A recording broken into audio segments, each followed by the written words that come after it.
La vida avança així com avancen els dies, el temps no perdona. Nosaltres canviem hàbits, canviem costums i fins i tot canviem l'ús que donem a les coses, com pot ser en els edificis. I un clar exemple és el de l'antiga fàbrica de Can Morató, que en un futur ben pròxim passarà a ser la seu de Colònia. I és precisament aquesta la història que volen conèixer avui i que va néixer l'any 1922. La seva primera ubicació va ser al corredor del claustre del convent de Sant Domingo, on hi varen instal·lar 3 o 4 telers que varen dur d'esporles i on hi començaren a fer feina una vintena de dones. Tot i això, durant la Guerra Civil van ampliar la seva producció i es varen saber adaptar a les necessitats emergents. Degut a la baixada de demanda de la fabricació de catifes, varen començar a fabricar-se mantes i material necessari per evitar el fred dels soldats de la guerra. Però després d'una llarga temporada, Can Morató va haver de tancar les seves portes. Hem de tenir en compte que l'any 61 hi havia un context de l'arribada del que serà el boom turístic, que feu, per una part, que les treballadores i treballadors de la fàbrica trobassen una millora econòmica a dins el sector turístic i, a part, la manca de demanda d'aquest tipus de material feu que es deixassen de fabricar. A part dels coneguts altres problemes o dificultats ocasionats per part de la gerència del centre fabril. I a aquesta història li poden posar veu i memòria.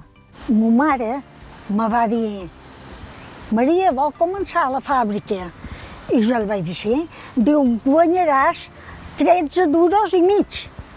67 pessetes en 50. Van ser dies de molta feina, però també moments de desconnexió. Allà, quan no teníem ràdio, una se posava a cantar. I cantàvem el que era Canondela, no te pensis. I quan una se posava a cantar, tota la fàbrica cantava. El que era Canondela era molt guapo, el sentia encantada per tot. Vol que te digui una cosa, que és un puesto que he passat més gust de fer feina. Totes les que hi ha ara, totes, en general deien el mateix, perquè era una cosa molt familiar. Quan venia una festa per Carnaval, ja farem coca, i fèiem un pot de festa.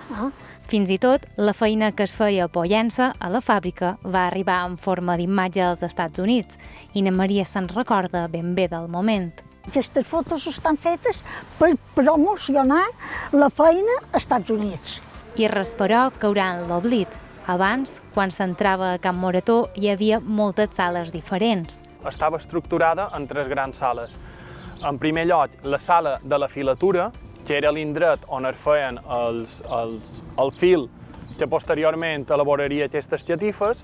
Llavors hi havia la sala de la tintoreria, que era l'indret on es tintava la llana amb aigua calenta i el tint corresponents, i llavors hi havia la gran sala, que era el lloc on hi havia els telers per fabricar aquestes catifes. Era un edifici guapo, molt.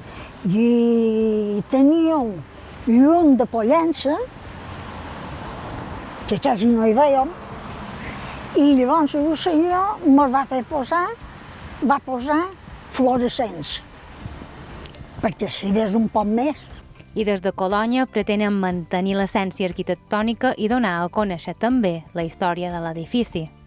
D'una banda hi hauria una part d'aquest edifici, en concret aquesta nau que estem ara mateix, seria l'espai dedicat a les oficines administratives, les oficines que prestam servei a totes les oficines que té Colònia, el que anomenem serveis centrals, mentre que a la nau sud, que està a l'altra part, hi hauria una part que seria saló d'actes per fer actes, tant els actes institucionals propis de l'entitat, com també en la possibilitat que utilitzi tot el poble de Pollença o la ciutadania de les illes, i també un espai que vendria a fer les funcions de museu, de manera que quan la gent visiti Can Morató també se pugui fer una idea de quin era el funcionament, els circuits, tant de la llana com de l'aigua, per l'elaboració de les catifes. L'elecció d'ubicar a Can Morató la seu de Colònia no és casual, té explicació lògica. Se varen manejar diverses alternatives. Una era rehabilitar l'edifici que estem actualment a la plaça, una altra utilitzar un solar de Colònia en un polígon, però varen pensar que rehabilitant Can Morató aconseguíem una fita prou important, no? Que a més beneficiava tot el poble, i era recuperar un edifici emblemàtic per al poble, al mateix temps que recuperàvem un espai patrimonial prou important. Perquè cal recordar que és un edifici amb un gran interès patrimonial. En els seus inicis, Pollença tenia una situació eminentment agrícola i de gent fent feina en el camp, i per tant la seva funció industrial a dins el poble va ser fonamental. Hem de tenir en compte que prop d'un centenar de persones feia feina directament a Can Morató, però a part hi havia la producció de la llana que arribava per la fabricació, el transport, la distribució, que feia que aquest centre fos un element tal vegada vertebrador durant aquests anys de l'economia d'un municipi. Però perquè aquest projecte pugui ser una realitat, previsiblement el 2024, han hagut de passar per diferents fases. És un edifici que va ser catalogat per el Consell de Mallorca l'any 2002, per tant, havíem de saber si les utilitats o els usos que li volien donar, si per part de patrimoni que no hi hagués cap tipus d'inconvenient. Una vegada consensuat en patrimoni que podrien dedicar a activitats socioculturals i també una part de l'edificació a tasques administratives, va ser quan varen contactar la propietat. Però encara queda camí per recórrer. A partir d'ara queda el que és l'aprovació definitiva d'una modificació puntual del Pla General d'Ordenació Urbana, que fa referida només als usos que se li pot donar aquí a la fàbrica de Can Morató, tenint en compte que està dins sòl rústic.